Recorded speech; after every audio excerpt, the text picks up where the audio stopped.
This is the Project Management Podcast. We bring project management to beginners and experts. Find us on the web at pm-podcast.com or send your emails to info@pm-podcast.com. Hello and welcome to episode number 162. I am Cornelius Fichtner. This is the Project Management Podcast. Nice to have you with us.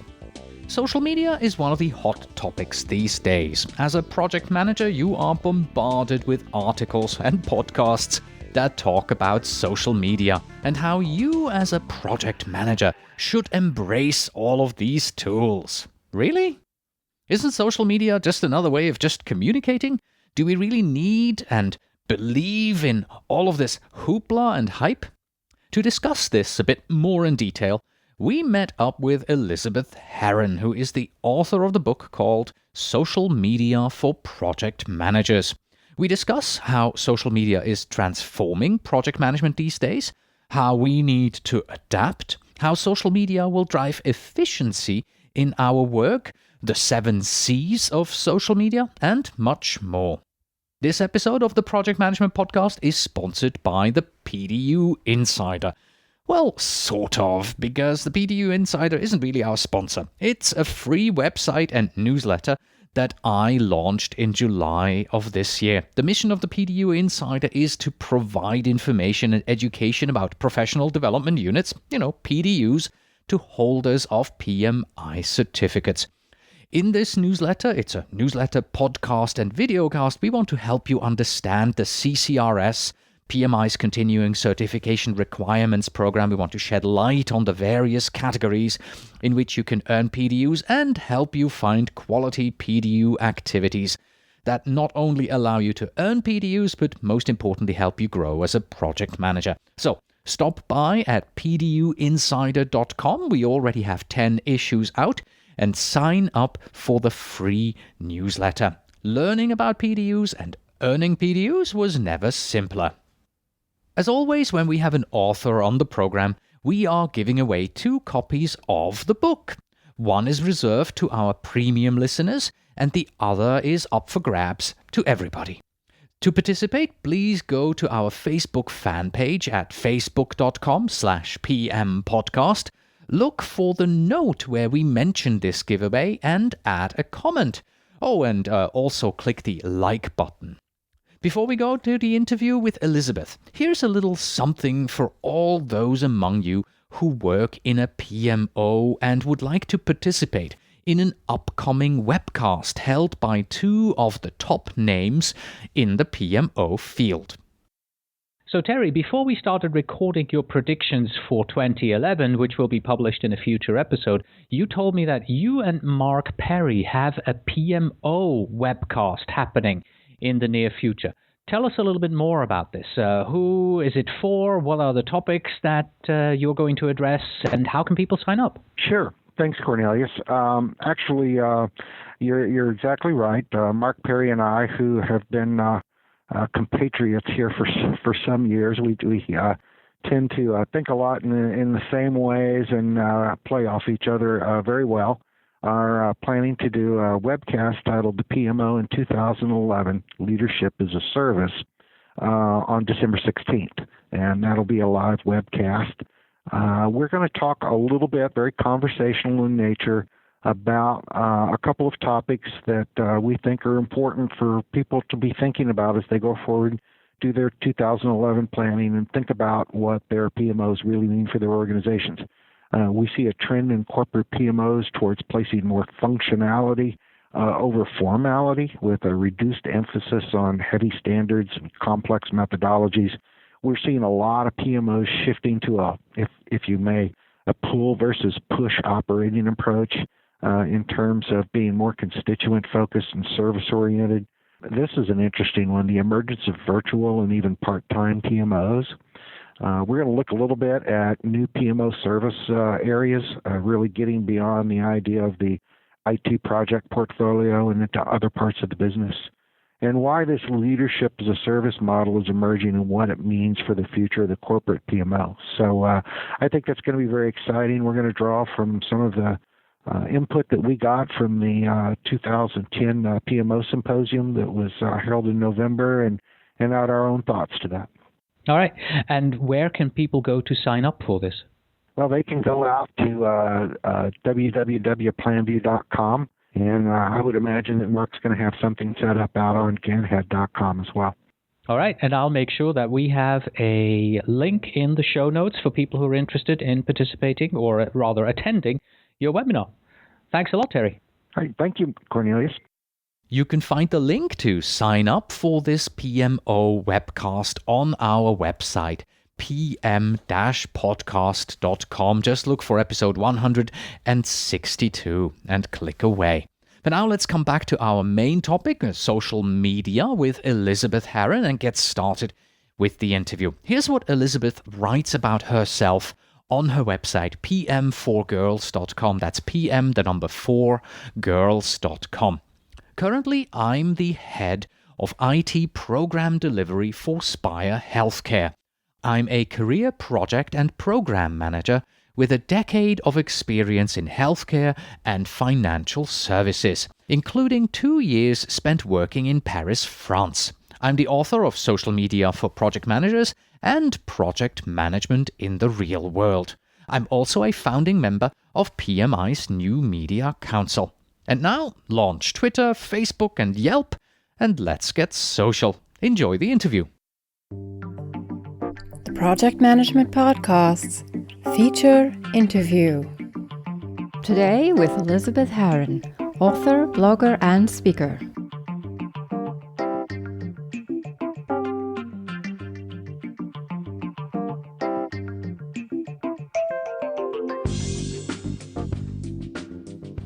Here we are again, Elizabeth. It's been 2 years, hasn't it? It has been 2 years since we were recording a podcast in Denver. That was in Denver. And I remember quite vividly that we were sitting there and suddenly you looked up and you went, there's a bird just flown through.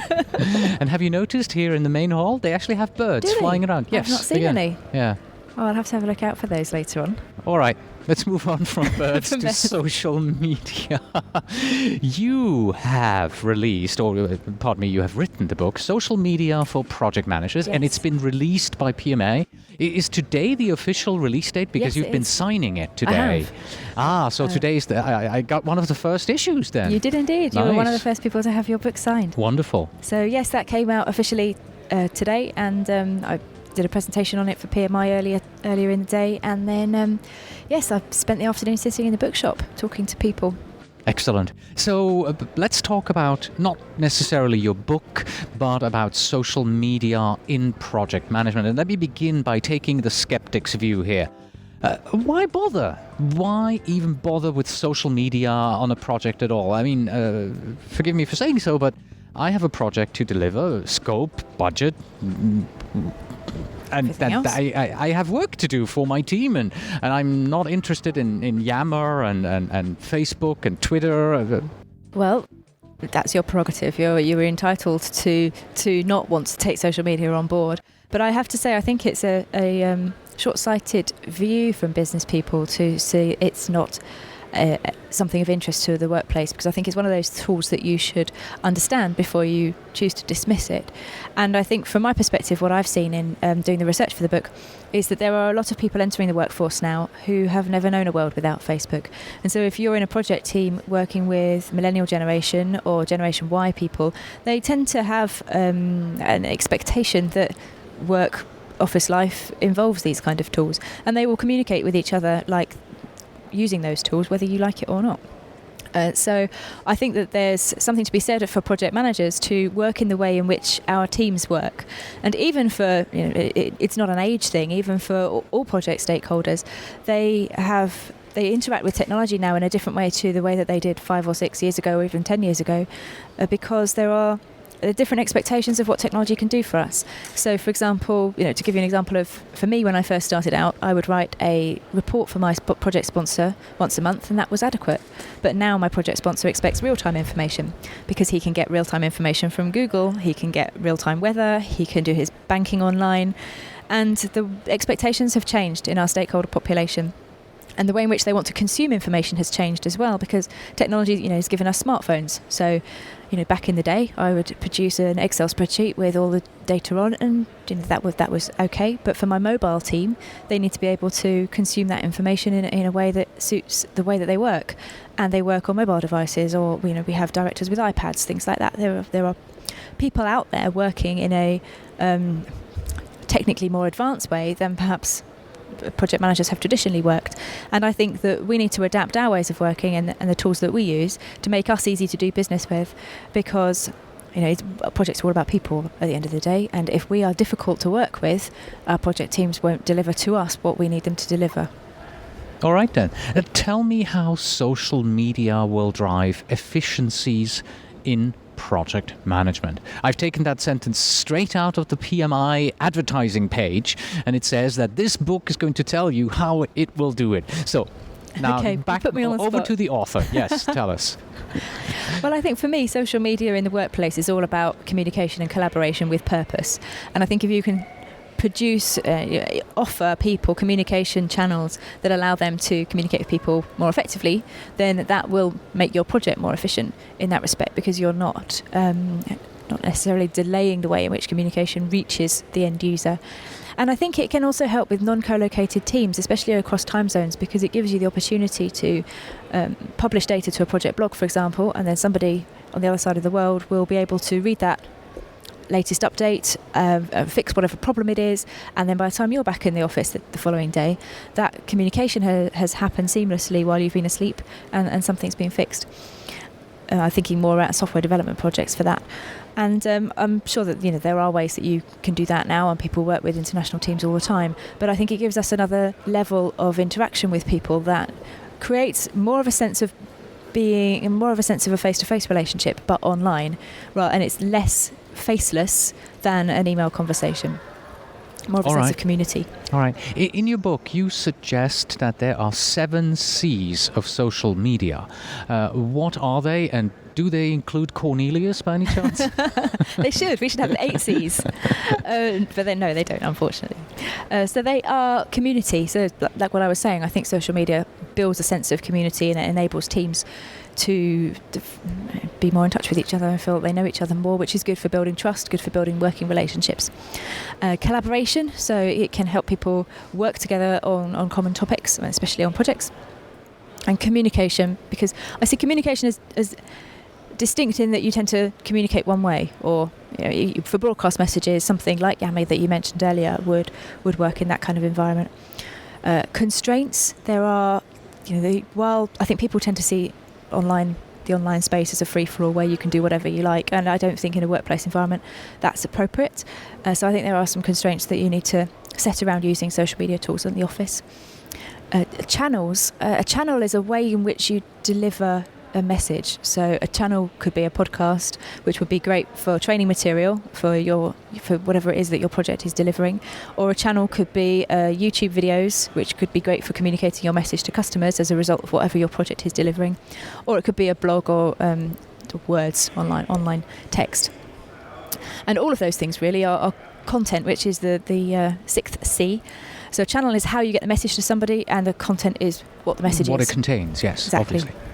And connectivity is the last one, and that's about making sure that the right people are in touch with each other and making sure that the pieces are all joined up. Okay. What criteria should a project manager look at to determine whether his project can use social media as part one, and then also, okay, we can do this on our project, but next question, of course, is my team ready for something like this? So how do I determine on the project level, on the team level, whether or not this is it and I could use it? Well, that's a great question to be asking, because it really is important to work out whether deploying a new tool, a new social media tool, or any type of new way of working is going to be effective for you before you actually take the plunge and do it. So from a team perspective, I would look at the enthusiasm of the team, whether they are interested and excited about doing new things, whether you think you can get them to be excited about it if they're not currently that way inclined. I'd also consider the geography of the team, because if they are all based in the same office and they all go to lunch together at the same time every day, then chances are you won't get a great deal of benefit from deploying a tool that's supposed to help communication. Because face-to-face communication is always going to be the best option. And if they're all based together, then that's what they will do naturally. But if your team is split over several offices or over several time zones, then you may well have more success or get more benefit out of using a social media tool. And finally, on the team side of things, I would look at the technical literacy of your team members, and I don't think that is age dependent. I think it's more to do with how aware people are about computers and technology, and whether or not they are prepared to learn about different things and raise their level of technical literacy. But if you are working with a team of people who don't know how to send a text message on their mobile phone, then you may well find that deploying a social media tool is perhaps a step too far for them. And the project was the other thing you asked about, wasn't it? Yes.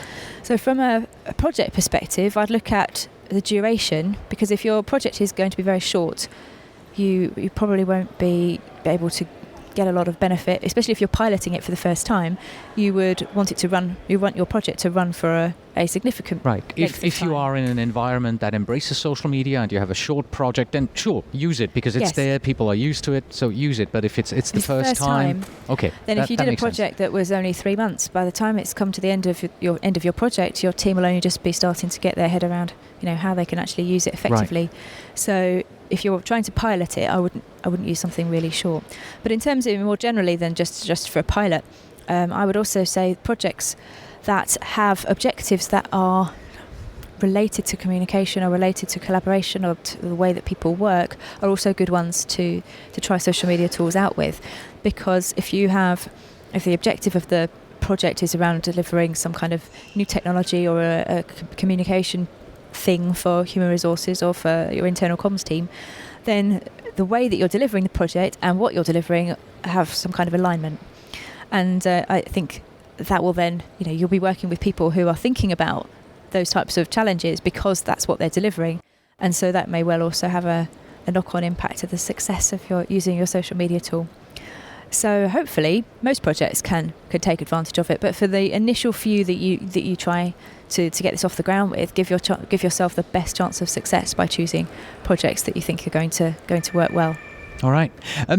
Social media advance at high speed, I mean hyper speed even, and your book came out today. Will it still be, will there still be value? Will it still be applicable, say, in about a week or so? A week? Say 9 months, a year? It is a very trending topic right now, and it is something that is very of the time. And what I've tried to do when I've written it is to not name tools, because I could have written a book about how to use Twitter, how to use LinkedIn, how to use Facebook, but I don't know how those tools are going to evolve. Right. And I think that I've tried to be quite tool neutral, because the concepts behind a social network or behind a wiki or behind a project blog will stay the same or evolve, but without having to name the products, if you see what I mean. So I did that.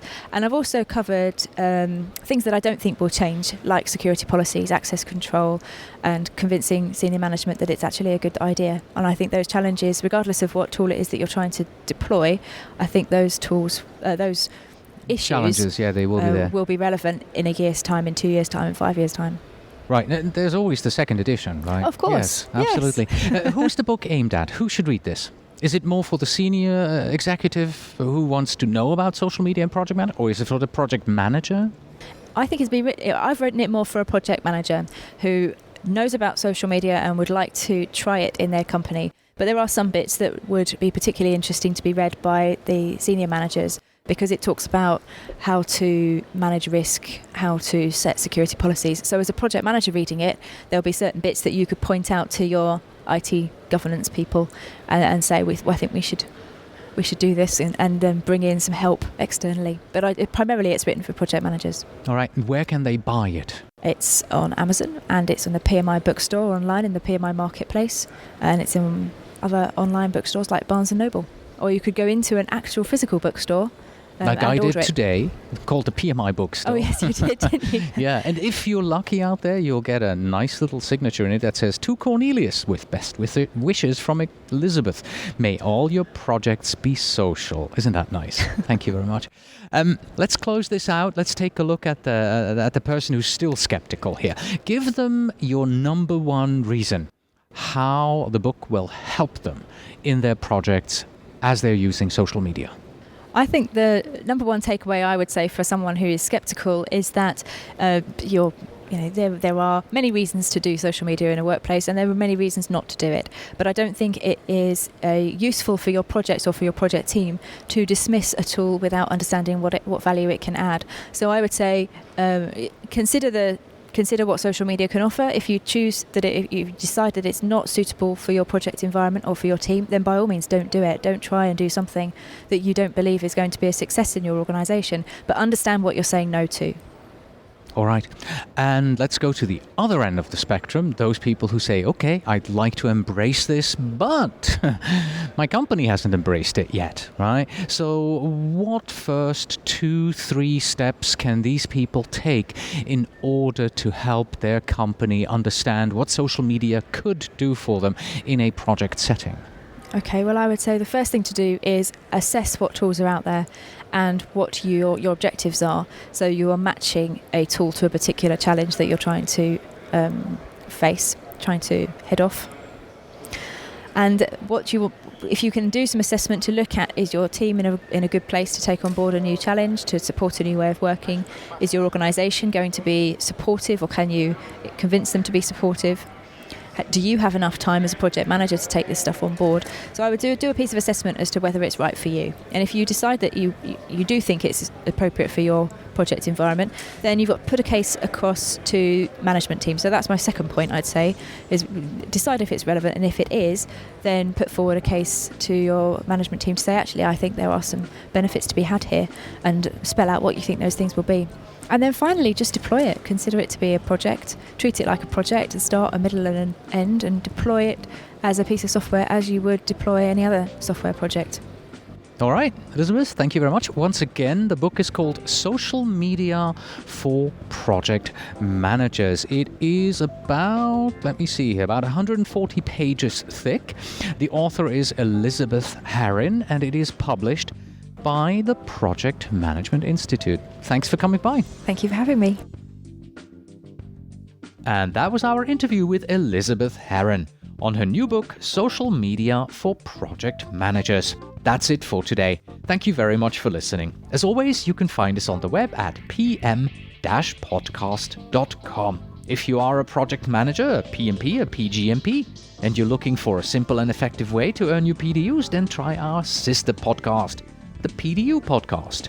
Get a new webinar and at least one new PDU every month, completely on autopilot. Stop by at pducast.com. That's pducast.com. Please send your emails to info@pm-podcast.com. And when you write, please tell me where in the world you are writing from. And finally, we have this. A penny saved is earned value improved. Until next time.